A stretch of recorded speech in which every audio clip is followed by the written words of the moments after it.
Hey guys, the Super Review Show from an episode of Rock Talk, the show I break down albums that have anniversaries or the album's just that great.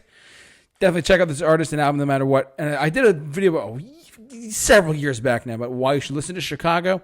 Here we are today discussing Chicago 2 from 1970.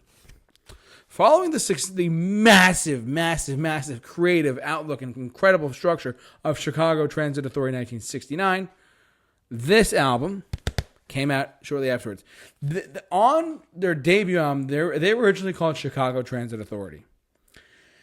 This album, they were simply called Chicago after that. This album has a lot of really great material. It's actually their second double album. Their first album was a double album. Their second album was a double album. Their third album was a double album. Incredibly fearless, gentlemen. Chicago, you're a badass band. Some of their best songs are on here too. Like, they have so many great songs. Like, I mean, they actually, I forgot about this. When I saw Chicago for the first time ever in 2018, they toured and they played this whole album live in its entirety, and I forgot that I heard it all live. So, because you see so many shows, like, oh, I heard this live, I heard that live. You forget that you hear like a whole album live. You're like, what? Amazing. So, anyways, moving in, The Road, Room of the People, In the Century, Side 2, Wake Up Sunshine. That is a great song. Now, this is the ballad of for a girl in Buchanan. If you see Chicago live nowadays, they'll play this suite of songs back to back in its entirety. Really cool, actually. They'll perform this little segment of the show just for this one set of songs. And those set of songs are going to make me smile. So much to say, so much to give. Anxiety's Moment, West Virginia Fantasies. Color My World, which was a big hit for them at the time. To Be Free, and Now More Than Ever. That is a really, really, really just nice suite of songs there.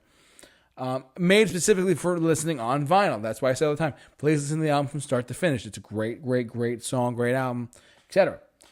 Listen to it from start because you get a better experience about what it was like to hear those songs back in the day. If you listen to an album from start to finish, you get a different mindset too. It's really cool. Anyways, side 3, Fancy Colors. Then one of my favorite Chicago songs ever, 25 or 6-4. You hear it all the time on the radio. Gets the whole crowd going when they see him live. It's a great song. And then Prelude. I'm not sure what that says. I forget. It's like, AM Morning, PM Morning. I can't. It's cursive. AM Morning, PM Morning, and Memories of Love. Side 4, because it's a double album. A Better End Soon. And Where Do We Go From Here? This is their most played from album when you see them live. They do so much stuff live from this one album. I think it's because of the Ballad of Buchanan. Specifically, they do that. But Chicago is one of those bands, like, this album specifically has a lot of hits on it too, like 25-64, Making Me Smile. This is when they unfortunately had to do radio edits of their songs because some of these songs are like 5 minutes long. And back in the early 70s, when we were just coming out of the Beatles era and stuff like that, Chicago had long songs, like Beginnings and Does Anybody Really Know What Time It Is? Those songs were not released as... they were having trouble releasing singles because the songs were too long. Like, as great as the song as Beginnings is, it's 7 minutes long. Not every station is going to play a 7-minute song. But if you shorten it to 4 minutes, you might have a chance. And sure enough, it did. That was a big hit for them. And then 25 or 64, the radio edit thing is like, the album cut here is 4 or 5 minutes, 4.5 minutes long. The radio edit's like 2 or 3 minutes long. And it cuts out Terry Kath's guitar solo. And I will always say this, no matter as long as I live. For those of you who don't know the name Terry Kath, get on it. He was one of the best guitarists and most underrated guitarists of all time. His style and music was not shown very much on Chicago's albums post like their first 2 or 3 records because they went to more like radio format type of songs.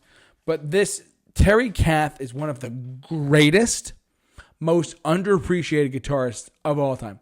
Terry Kath was told by Jimi Hendrix, Walter Parazater, who's no longer touring with the band, unfortunately, he's alive, but he said to Chicago, Jimi Hendrix saw Chicago live in like Seattle, like the late 60s, And Jimi Hendrix himself, I think I said this last time too when I did the album before. Jimi Hendrix told Walter Pereira, hey, listen, man, your guitar player is way better than me. And I'm Jimi Hendrix. Your guitar was the sound of the horns are so tight together. And someone's like, and Walter Perez, the founding member of Chicago, was like, what? Like somebody slipped me acid. That's insane. The fact that Jimi Hendrix himself was saying that Terry Kath was a better guitar player than Jimi Hendrix shows you something about the talent that was Chicago back prior to the Chicago 16, 17, the 80s ballads and stuff. And I'm not dissing that. I love that stuff too. I'm a fan of the band, period. I love this band to death. One of my favorite artists of all time, period. End of discussion, end of sentence, period. No matter what era you're in, it's still Chicago. And there's so many different eras and styles of this band. I love it. The horns are killer. Great group. Chicago 2, though, fantastic. Probably, like I said, they're probably the most played record. Probably their most played album because of the Ballad of Buchanan. I think it's worthwhile. But like I said, if you've never heard, outside of 25 or 6 to 4, or outside of Color My World, or outside of Making Me Smile, if you can sit back, find a vinyl player, or go on Spotify, do what you have to do, stream this album from start to finish, you will have an incredible experience listening to the sound from start to finish. It is one of probably their best record. I mean, aside from like 17, or my favorite record of theirs is number 1. My favorite Chicago record is the one before this, their debut album. It is so unique and just so different from anything you've ever heard in your life. But this one is the follow-up, and it got more radio friendly, but it still held on to those ideas for the most part, like with 25 or 6 to 4, or Color My World, or Make Me Smile, like the hit singles, but also like even West Virginia Fantasies or Fancy Colors. There's just an AM and PM Morning, Memories of Love. The Ballad of Buchanan, the Ballad for a Girl in Buchanan is great. I cannot emphasize how great this record is. If you've never heard it, stop watching and get on it. It's that great. So anyways, I digress.